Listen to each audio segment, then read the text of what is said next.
ഇത് mass Motors Manjapra, നമ്മുടെ hero ഹോണ്ടയുടെ ഒരു സ്പ്ലെൻഡറിൻ്റെ എഞ്ചിനാണത്. വണ്ടി കംപ്ലയിൻസ് പറഞ്ഞ് വന്നേക്കണത് വണ്ടി ഗിയർ ഷിഫ്റ്റ് ആവുന്നില്ല. അതായത് ഫസ്റ്റ് നമ്മൾ വരുമ്പോൾ വണ്ടിക്ക് രണ്ട് കംപ്ലയിൻസ് ഉണ്ടായിരുന്നു. ഒന്ന് നമുക്ക് ഗിയറിൻ്റെ ഷിഫ്റ്റ് റാം എന്ന് പറഞ്ഞിട്ട് യൂണിറ്റ് ക്ലച്ചിനകത്ത് വന്നത്, ആ ഐറ്റം ഓൾറെഡി പുറത്ത് വന്നേക്കണതുകൊണ്ട് നമ്മളത് കറക്റ്റ് സെറ്റ് ചെയ്തിട്ട് ക്ലച്ചൊക്കെ സെറ്റ് ചെയ്ത് വണ്ടി ഓടിച്ചു നോക്കി. അതിന് ശേഷവും ഗിയർ ടൈറ്റ് കാണിക്കുക, അതായത് ന്യൂട്രൊക്കെ ആവാനായിട്ട് നല്ല രീതിയിൽ ബുദ്ധിമുട്ട് അനുഭവപ്പെടാം. അപ്പോൾ എഞ്ചിൻ്റെ ഉൾഭാഗത്തു നിന്നാണെന്ന് മനസ്സിലായതും പ്രകാരം നമ്മളത് എഞ്ചിൻ അഴിച്ചു ഫുള്ളായിട്ട്. അതല്ലാതെ കൊണ്ട് വണ്ടി ഓടിക്കാൻ പറ്റാത്തൊരു കണ്ടീഷനാണ്. ഫുള്ളായിട്ട് അഴിച്ച് നമ്മൾ ചെക്ക് ചെയ്യുമ്പോൾ ശരിക്കും അതിനൊരു പ്രോബ്ലം ഉണ്ടായിരുന്നത് ഈ ന്യൂട്രൽ പ്ലേറ്റിൻ്റെ ഈ പ്ലേറ്റ് ഉണ്ടല്ലോ, ന്യൂട്രൽ സ്വിച്ചിൻ്റെ പ്ലേറ്റ് ശരിക്കും ഒരു 10-20 രൂപ റേറ്റ് വന്ന സാധനമാണ്. അതതിൻ്റെ ഉള്ളിൽ കയറി ശരിക്കും നല്ല രീതിയിൽ ജാമായിട്ട് നിൽക്കാറുണ്ട്. ഇത് പൊട്ടിപ്പോയിട്ട് അതിൻ്റെ ഈ ഒരു പീസ് അതിൻ്റെ ഉള്ളിൽ പോയിട്ട് ഗിയർ സെലക്ടർ റൊട്ടേഷൻ വന്ന ഭാഗത്ത് കയറി ജാമായേക്കാം. കാരണം ആ സെലക്ടറിൻ്റെ ഉള്ളിൽ കൂടെ വന്ന് കറക്റ്റ് ന്യൂട്രൽ ആവുമ്പോൾ സ്വിച്ചുമ്പോൾ പോയി കോൺടാക്ട് ചെയ്ത് ന്യൂട്രലായിട്ട് തെളിയിക്കുന്നത് ഈ ആയിട്ടാണ്. അതേറ്റവും ഈ ഗിയർ സെലക്ടറുമ്പോൾ ഫിറ്റ് ചെയ്യുന്ന ഭാഗമാണ്. അത് കട്ടായി പോയിട്ട് അത് റൊട്ടേഷൻ വന്ന് കറക്റ്റ് വന്ന് ജാമായതാണ് ആ കംപ്ലയിൻറ്റ് കാണിക്കാനുണ്ടായ കാരണം. പക്ഷെ നമ്മളത് അഴിച്ച് ചെക്ക് ചെയ്യുമ്പോൾ അത് മാത്രമല്ല ശരിക്കും എൻ്റെ പ്രശ്നം. കാരണം എന്ന് വെച്ച് കഴിഞ്ഞാൽ പ്രത്യക്ഷത്തിൽ അത് കംപ്ലയിൻ്റ് ആണെങ്കിൽ നമ്മൾ അഴിച്ച് നോക്കുമ്പോൾ ഈ പിന്നൊക്കെ അത്യാവശ്യം ഇവിടെ നോക്കുമ്പോൾ അറിയാം ഗിയർ സെലക്ടറിൻ്റെ ഗിയർ ഫോർക്കിൻ്റെ പിന്നുകളാണത്. ആ പിന്നുകൾ നോക്കുമ്പോൾ അതിൻ്റെ ഈ തലഭാഗം നോക്കുമ്പോൾ സ്റ്റെപ്പ് പോലെ കണ്ടോ, അത്രയും തേയ്മാനം വന്നു പോയേക്കണതാണ്. അപ്പോൾ അത് നമുക്ക് ആ പിന്ന് മാറ്റിക്കഴിഞ്ഞാൽ അത് റെഡിയാവും. അതേപോലെ തന്നെ ഈ ന്യൂട്രലിൻ്റെ പ്ലേറ്റ് മാറ്റിക്കഴിഞ്ഞാലും ഗിയറുമായി ബന്ധപ്പെട്ട കംപ്ലയിൻറ്റ് മാറും. പക്ഷെ നമ്മളതിൻ്റെ സിലിണ്ടർ ഹെഡിൻ്റെ ഭാഗം നമ്മൾ അഴിച്ചിട്ടുണ്ട്, എൻജിൻ കേസ് നമ്മൾ അഴിച്ചേക്കുന്നുണ്ട്, ക്രാങ്കിൻ്റെ ഭാഗം നമ്മളൊക്കെ അഴിച്ചേക്കുന്നുണ്ട്. അപ്പോൾ നമ്മൾ ക്രാങ്കിൻ്റെ ഭാഗം നമ്മളുണ്ടോ ഓൾറെഡി നമ്മളിപ്പോൾ നിലവിൽ വേറെ കംപ്ലയിൻ്റ് ഒന്നും വണ്ടിക്ക് ഉണ്ടായില്ല. സൗണ്ട് ചെറിയൊരു വേരിയേഷൻസ് ഉണ്ടായിരുന്നു. അപ്പോൾ നമ്മൾ ക്രാങ്ക് ചെക്ക് ചെയ്ത് നോക്കുമ്പോൾ ഈ ക്രാങ്കിൻ്റെ ഇവിടെ ഈ കണക്ട് റോഡ് ഉണ്ടല്ലോ, ഈ കണക്ട് റോഡിന് ചെറിയൊരു പ്ലേ കാണിക്കുന്നുണ്ട് ഇവിടെ. അപ്പോൾ ശരിക്കും ചെറിയൊരു സൗണ്ട് ക്രാങ്കിൻ്റെ ഒരു കംപ്ലയിൻറ്റ് വരാനായിട്ടുള്ളൊരു സാധ്യത നിലവിൽ നിൽക്കുന്നുണ്ട്. അപ്പോൾ നമ്മളിപ്പോൾ ഈ ഒരു കംപ്ലയിൻറ്റിന് വേണ്ടിയാണ് അഴിച്ചേക്കുന്നത്, നമ്മളിത് മാത്രമാണ് ചെയ്യുന്നുള്ളൂ. പക്ഷേ ഇതിന് ഇങ്ങനൊരു റിസ്ക് ഉണ്ട്. ഇനി ഈ കൂട്ടത്തിക്കടെ ഇത് ക്ലിയർ ചെയ്ത് പോകണമെന്നുണ്ടെങ്കിൽ നാളെ ഒരിക്കൽ വരാൻ പോകുന്ന എൻജിൻ സംബന്ധമായിട്ടുള്ള കംപ്ലയിൻറ്റുകൾ നമുക്ക് സോൾവ് ചെയ്യാനായിട്ട് പറ്റും. അത് ഞാൻ ജസ്റ്റ് എൻ്റെ കംപ്ലയിൻറ്റ് ആരംഭം ചെറുതായിട്ടുള്ളൂ, അത് കണ്ടപ്പോൾ ഇൻഫോം ചെയ്തതിൻ്റെ കേസ് നമ്മൾ കണ്ടിട്ട് കംപ്ലയിൻറ്റ് പറഞ്ഞില്ല എന്ന് പറയരുത്. ഓൾറെഡി പൈസ മുടക്കി അത് ചെയ്യാൻ പറ്റുമെന്നുണ്ടെങ്കിൽ ഇതും കൂടി ക്ലിയർ ചെയ്ത് പോയാൽ നാളെ ഒരിക്കൽ എൻജിൻ സംബന്ധമായിട്ട് വരാൻ പോകുന്ന കംപ്ലയിൻറ്റ് സോൾവ് ചെയ്യാനായിട്ട് സാധിക്കും. അതല്ലെങ്കിൽ നമ്മൾ ഓൾറെഡി ഇതേപോലെ സെറ്റ് ചെയ്യാം, കംപ്ലയിൻറ്റ് വന്നിട്ടപ്പോൾ അഴിച്ച് ചെയ്താലും മതി. ഓക്കെ, നമ്മൾ കണ്ടപ്പോൾ കൃത്യമായിട്ട് അതിൻ്റെ കംപ്ലയിൻറ്റ് ഇന്ന രീതിയിലുണ്ട് എന്നുള്ള കേസ് ഇൻഫോം ചെയ്യണു എന്ന് മാത്രമേ ഉള്ളൂ കേട്ടോ. പിന്നെ അതേപോലെ തന്നെ നമുക്ക് അതിൻ്റെ എൻജിൻ ഹെഡിൻ്റെ ഭാഗം നമ്മൾ നോക്കുമ്പോൾ ഇത് 2020 ആണ്ടിൽ ഇതിന് കൃത്യമായിട്ട് നമ്മൾ പഞ്ച് ചെയ്തിട്ടുണ്ട്. നമ്മുടെ ഇവിടെ തന്നെ ചെയ്തു പോയ വർക്കാണ്. ഹെഡിൻ്റെ ഈ ഭാഗത്ത് നോക്കുമ്പോൾ നമ്മൾ പഞ്ചിങ് കിടക്കുന്നുണ്ട്. 12/8/2020 കൃത്യമായിട്ട് വീഡിയോയിൽ കിട്ടുന്നില്ല. 12/8/2020 സിലിണ്ടറിൻ്റെ ഭാഗം നമ്മളത് സെറ്റ് ചെയ്ത് പോയതാണ്. അതായത് സിലിണ്ടർ പിസ്റ്റൺ ഓയിലിൻ്റെ പുകയുടെ പ്രശ്നം എന്തെങ്കിലും ഉണ്ടായി കാണണം, അതുകൊണ്ടാണ് നമ്മളത് ബോർ ചെയ്തിട്ടേക്കണത്. ബോറിങ്ങാണ് ചെയ്തേക്കണത്. ഇപ്പോഴും നമ്മൾ നോക്കുമ്പോൾ സിലിണ്ടറിൻ്റെ ഈ ഫേസിൽ അത്യാവശ്യം നല്ല രീതിയിൽ ഓയിലുണ്ട്. പിസ്റ്റണിൻ്റെ ഭാഗം തേയ്മാനമുണ്ട്. പിസ്റ്റൺ നോക്കുമ്പോൾ ഫസ്റ്റ് ബോർ പിസ്റ്റണാണ് കിടക്കുന്നത്. അതിൻ്റെ ഫസ്റ്റ് ബോറിങ്ങിൻ്റെ ഐഡൻറ്റിഫിക്കേഷൻ നമ്പറാണ് പറഞ്ഞത്. 0.05 എന്ന് പറഞ്ഞിട്ടാണ് അതിൻ്റെ ഒരു ഐഡൻറ്റിഫിക്കേഷൻ നമ്പർ വരാം. അത് ഫസ്റ്റ് ബോറാണ്. ഇപ്പം നിലവിൽ ഇപ്പം നമ്മളത് അഴിച്ച് ഈ രീതിയിൽ ക്ലിയർ ചെയ്ത് സെറ്റ് ചെയ്ത് ഇപ്പോൾ ഗിയറിൻ്റെ കംപ്ലയിൻറ്റ് മാത്രമാണ് ചെയ്യണുള്ളൂവെങ്കിൽ നമ്മളിപ്പോൾ ചെയ്യുമ്പോൾ ഈ ക്രാങ്കിൻ്റെ ഈ ഐറ്റം കംപ്ലയിൻറ്റ് വരാനായിട്ടൊരു സാധ്യതയുണ്ട്. ഈ സിലിണ്ടർ പിസ്റ്റൺ ഇത് തന്നെയാണ് യൂസ് ചെയ്യണമെന്നുണ്ടെങ്കിൽ പുകയുടെ പ്രോബ്ലം വരാനും സാധ്യതയുണ്ട്. അപ്പോൾ എന്തായാലും നമ്മൾ ഗിയറുമായി ബന്ധപ്പെട്ട കംപ്ലയിൻറ്റ് ചെയ്തേക്കണതുകൊണ്ട് അഴിച്ചേക്കണത് കൊണ്ട് ഈ ഗിയറിൻ്റെ ഈ ഗിയർ ബോക്സിൽ വന്ന ഈ ബെയറിങ്ങുകൾ നമ്മൾ മാറ്റിയിട്ടാണ് സെറ്റ് ചെയ്യുള്ളൂ. കാരണം ഗിയർ സംബന്ധമായിട്ടുള്ള വർക്കിന് അഴിച്ചേക്കണതാണ് നമ്മൾ.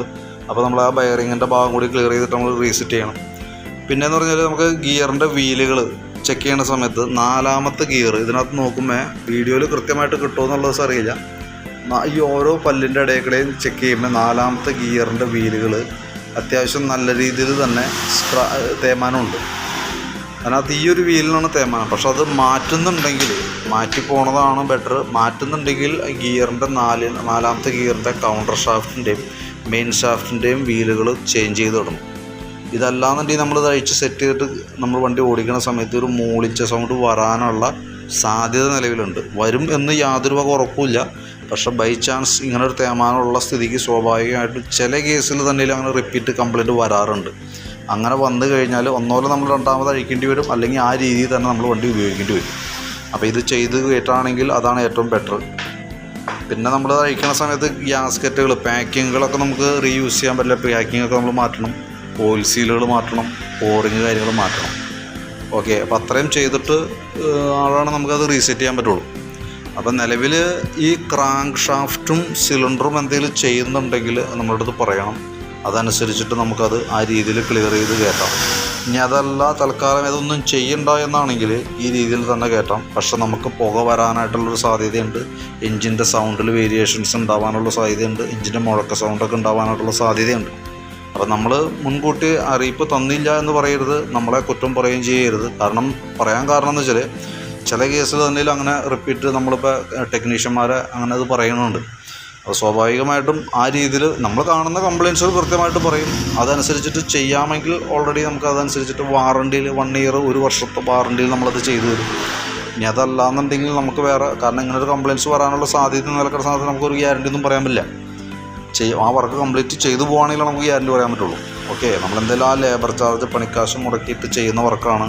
അതും പ്രകാരം നമ്മളത് വേണമെങ്കിൽ നമുക്ക് വരാൻ ഇന്നല്ലെങ്കിൽ നാളെ ഉറപ്പായിട്ട് നമ്മൾ ഫേസ് ചെയ്യേണ്ട കംപ്ലയിൻറ്റുകളാണത്. അത് വേണമെങ്കിൽ ഒഴിവാക്കാം. ഇതിപ്പോൾ എന്ന് പറഞ്ഞാൽ 2020 ചെയ്തതാണ്. ഇപ്പോൾ 2024 ആയി. 2020 6-ാം മാസമാണ് 8-ാം മാസമാണ് കൃത്യമായിട്ട് അതിനകത്ത് കിട്ടില്ല. എന്തായാലും നമുക്കൊരു 4 വർഷം ഓൾറെഡി ഹെഡ് സിലിണ്ടറിൻ്റെ ബോറിങ് ചെയ്തതിന് ശേഷം നമുക്ക് ഓടിച്ചിട്ടുണ്ട്, പരമാവധി ഉപയോഗിച്ചിട്ടുണ്ട്. ഇതിപ്പോഴും ഇനിയും ഓടുമായിരുന്നു. കാരണം എന്താ വെച്ചാൽ നമുക്ക് ആ ഗിയറിൻ്റെ കംപ്ലയിൻറ്റ് കിട്ടിയില്ല എന്നുണ്ടെങ്കിൽ നമുക്ക് എഞ്ചിൻ്റെ ഭാഗം അഴിക്കേണ്ട ആവശ്യമില്ല. നമ്മൾ ഇനിയും അത് ഉപയോഗിച്ചുകൊണ്ടിരിക്കാൻ പറഞ്ഞു. കാരണം വെച്ചാൽ മൈന്യൂട്ടായിട്ട് ഓയിൽ ലെവലിൽ ഒരു ചെറിയൊരു വേരിയേഷൻസ് വന്നിട്ട് കാര്യമായിട്ടില്ല. അഴിച്ചിട്ട് നമ്മൾ രണ്ടാമത് റീസെറ്റ് ചെയ്യുന്ന സമയത്ത് ഒരു കാരണവശാലും അഴിച്ച അതേ അലൈൻമെൻറ്റിൽ നമുക്ക് രണ്ടാമത് കയറില്ല. അപ്പോൾ പുകയുടെ പ്രശ്നമൊക്കെ വരാനായിട്ടുള്ള സാധ്യത ഹൈ ആണ്. അതുകൊണ്ട് നമ്മൾ കൃത്യമായിട്ട് അതിൻ്റെ ഡീറ്റെയിൽസ് പറഞ്ഞു എന്നുള്ളൂ. ആ രീതിയിൽ ചെയ്യുന്നുണ്ടെങ്കിൽ, അതായത് നാളെ ഒരിക്കൽ ഇനി തലവേദന വേണ്ട എന്നാണെന്നുണ്ടെങ്കിൽ അതനുസരിച്ച് പറയുകയാണെങ്കിൽ അതനുസരിച്ചിട്ടുള്ളൊരു എസ്റ്റിമേറ്റ് നോക്കിയിട്ട് അതിൻ്റെ ഡീറ്റെയിൽസ് ഒന്ന് നമ്മൾ കറക്റ്റ് വാട്സാപ്പിൽ സെൻഡ് ചെയ്ത് തരാം. ഇനി അതല്ല നമുക്ക് ഈ പറഞ്ഞേക്കണ കംപ്ലയിൻറ്റ്സ് മാത്രമാണ് നമ്മൾ ഫോക്കസ് ചെയ്യുന്നതെങ്കിൽ, അത് ഗിയറിൻ്റെ കംപ്ലയിൻറ്റ് മാത്രം നമുക്ക് മാറിക്കിട്ടിയാൽ മതി എന്നുണ്ടെങ്കിൽ ആ ഗിയർ സംബന്ധമായിട്ടുള്ള കംപ്ലയിൻറ്റുകൾ, ആ ഗിയറിൻ്റെ കേസ് മാറ്റുന്നുണ്ടെങ്കിൽ, ആ ഗിയർ വീലിൻ്റെ കേസ് മാറ്റുന്നുണ്ടെങ്കിൽ അത് കൃത്യമായിട്ട് പറയണം.